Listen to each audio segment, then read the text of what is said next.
أعوذ بالله من الشيطان الرجيم.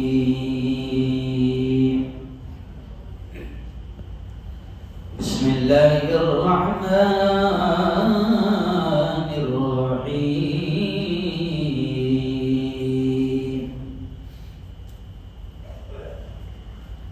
يا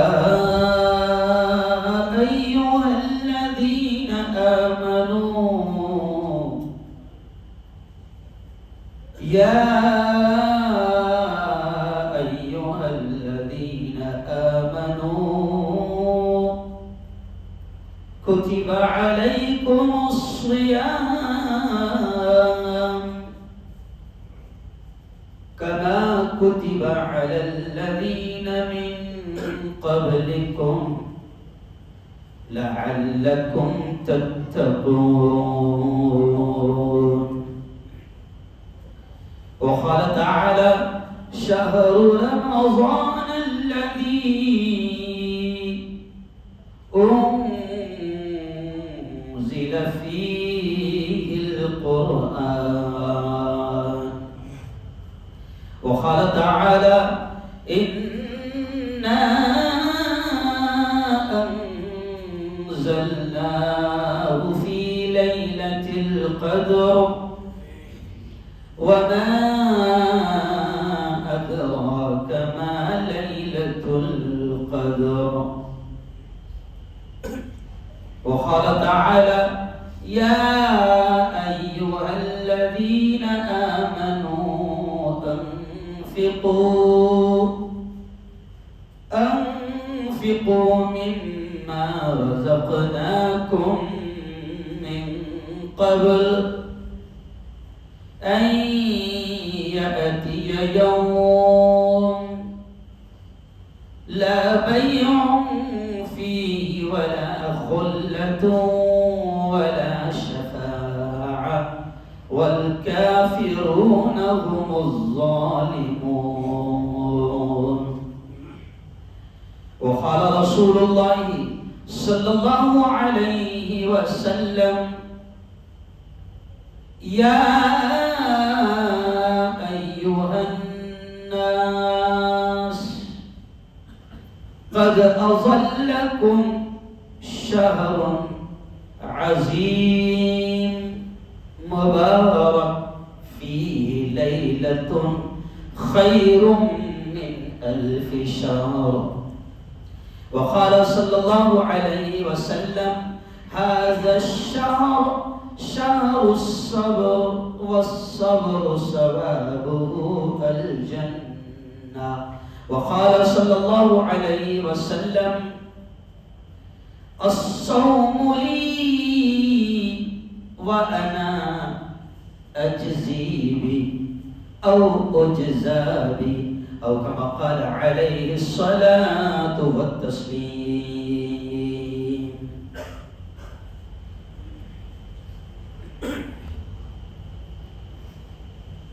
رمضان آ گیا ہے، رمضان آ گیا ہے، بخشش کا ساتھ لے کر،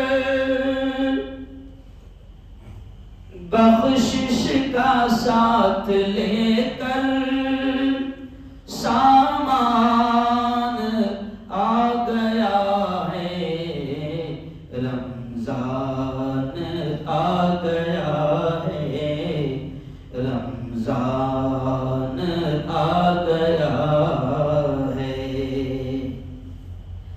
ایک ایک لمحہ جس کا ہے برکتوں کا حامل،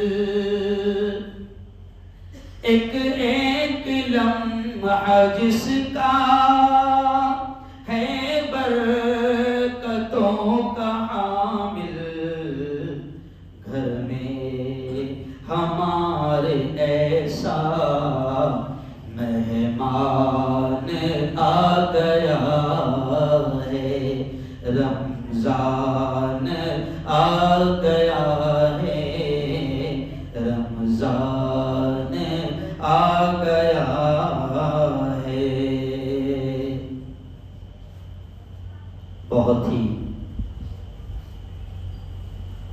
معزز احترام نوجوان دوستوں، بزرگوں اور ساتھیوں، سب سے پہلے تو ہم اس رب کا، اس خالق کا، اس مالک کا بے انتہا شکر ادا کریں، اس احسان پر، اس انعام پر، اس کرم پر، اس نعمت پر کہ اللہ نے ایک بہت ہی برکت والا مہینہ، بڑا مبارک مہینہ جو ہزاروں سال کی بخششوں کا سامان لے کر آتا ہے، رحمتیں اور برکتیں، رب کی رضا، رب کی خوشی لے کر آتا ہے۔ ہم شکر ادا کریں اس رب کا کہ اس نے ہمیں یہ مبارک مہینہ نصیب فرمایا۔